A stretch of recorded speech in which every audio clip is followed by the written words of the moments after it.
नमस्कार. माझ्या सोलापूरच्या निरागस जनतेला माझा मानाचा जय भीम.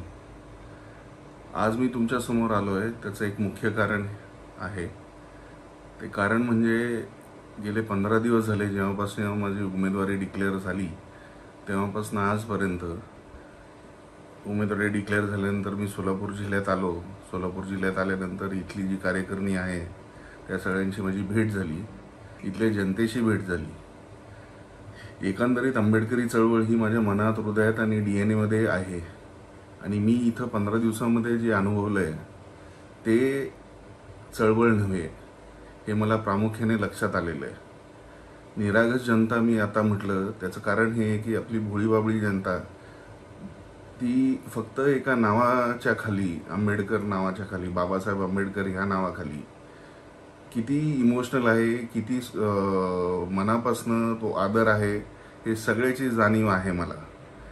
पण कुठेतरी ह्या पूर्ण 15 दिवसाच्या कालावधीमध्ये मला हे कळालं की चळवळ आहे, लोकांच्या मनात आहे.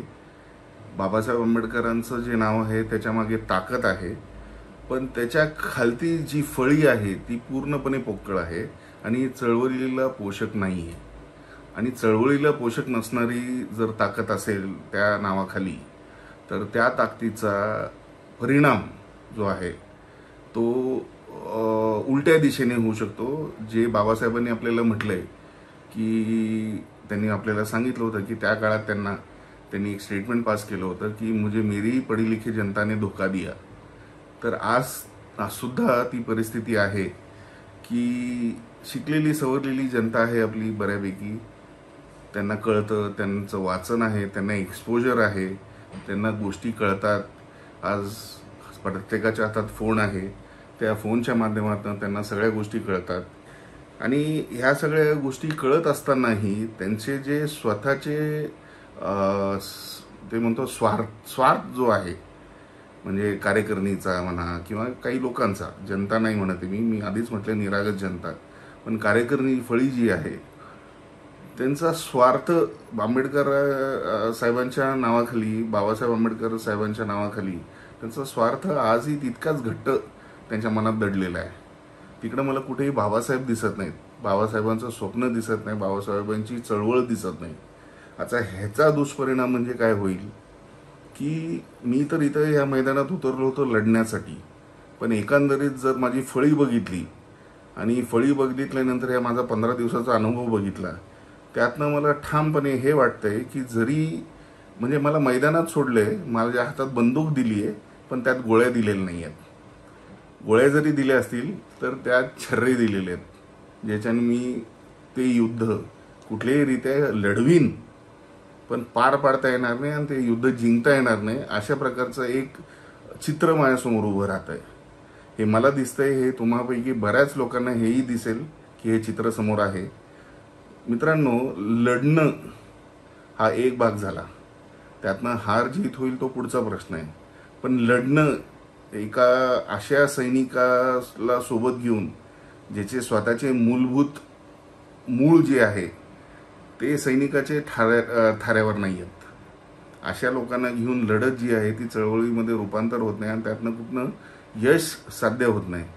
मला जे दिसतंय, डायरेक्ट बोलतो मी तुम्हाला, की जर आपण अर्धवट लढलो, आणि जे मला दिसतंय की हे अर्धवट लढण्याचाच प्रकार आहे, तिथे कुठेतरी आपण अजून एका BJPच्या कार्यकर्त्याला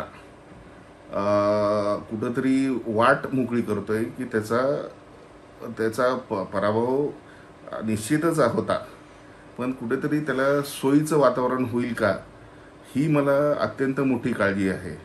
आणि एक मात्र गोष्ट क्लिअर आहे की मला असं कुठलंही कारण बनायचं नाही आहे ज्याच्यामुळे BJPचा एक नेता तिकडं संसदेत जाईल, संसदेत जाऊन त्या संविधानाला धोका होईल असं कुठलं पाऊल माझ्या हाताने मला उचलत नाही आहे.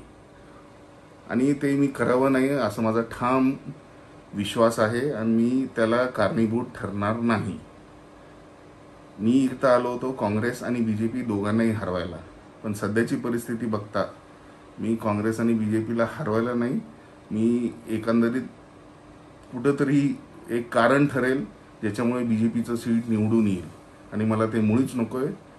त्यासाठी इकडे सगळ्यांना तुमच्या समोर आलोय, तुमच्या समोर आवाहन करतो की मी माघारी घ्यायचं ठरवलेलं आहे आणि संविधानाला वाचवण्यासाठी जे काय करता येईल, हा पाऊल माझ्यासाठी मित्रांनो फार अवघड आहे. माघारी घेणं म्हणजे हे माझ्या ब्लडमध्ये नाही, हे माझ्या रक्तात नाही आहे. पण तरी सगळ्या गोष्टीचा विचार करून तिकडे संसदेत अजून एक मला BJPचा माणूस पाठवायचा नाही आहे, ज्याच्यामुळे संविधानाला धोका येईल, माझ्या बाबासाहेबांच्या स्वप्नाला धोका होईल. असा एकही माणूस मला तिकडे पाठवायचा नाही आहे आणि मी त्याला कुठेही कारणीभूत होऊ नये ह्या दृष्टीने, ह्या अनुषंगाने माझी जी काय 15 दिवसाची मेहनत आहे, तुमच्या निरागस जनतेची जी काय 15 दिवसाची मेहनत आहे, ही सगळी मेहनतीची जाण ठेवून मी हा निर्णय घेतलेला आहे की मी माघार घेतोय. चळवळ जी आहे मित्रांनो ती अशी उभा राहत नाही. आपण निरागस पद्धतीने जनता आहात, निरागस पद्धतीचे नेतेच तयार झाले पाहिजे आणि ते नेते तयार झाल्यानंतर निरागस चळवळ जी आहे ती उभी राहते, ज्याला तत्व असतात. इथे मला पूर्ण फळीमध्ये आहेत, अपवाद आहेत, मल्लप्पांना आहेत, मल्लप्पा शिंदे, उघडे आहेत, फडतरे आहेत, हे असे चांगले काही हातावरच्या बोटावरती मोजणे इतके जे लोक आहेत, ह्याला सोडून मला प्रत्येक जण इथे ब्रोकर दिसलेला आहे. मला प्रत्येक जण इथे एका प्रकारचं कुठलं तरी ध्येय, स्वतःचा स्वार्थ घेऊन आलेला दिसला आहे आणि अशा प्रकारे ही चळवळ किंवा हे युद्ध मी जिंकू शकत नाही हे मला ठाम माहिती आहे आणि विश्वास आहे की हे कुठेही जाणार नाही. हा फक्त युद्ध होईल की आपण युद्धाच्या मैदानात गेलोय, पण कुठल्याही प्रकारचं जिंकण्याचं जे रूप असतं ते इथे इतकं पोषक वातावरण आहे. म्हणजे खऱ्या अर्थाने जर ग्राउंड लेवलला बघितलं तर इतकं पोषक वातावरण आहे की काय त्याला म्हणजे इतकं सुखद आहे ते की काही विचारायला नको. पण हे जे सुखद वातावरण आहे, ही जी भोळी बाबली जनता आहे, ही निरागस जनता आहे, यांना हे माहीत नाही की हे जे सगळं चाललेलं आहे हे किती मोठं षड्यंत्र आहे. आपली जी कार्यकारिणी आहे तीच आपल्याला माघारी ओढणार आहे आणि तीच आपल्याला जिंकण्यापासून थांबवणार आहे. त्याचा मला ठाम विश्वास आहे. मला माझं संविधान वाचवायचं आहे, मला माझं बाबासाहेबांचं स्वप्न वाचवायचं आहे. त्याकरता मी आज माघारी घेतोय. इतकंच सांगायला तुमच्या समोर आलो होतो. जय भीम, जय भारत.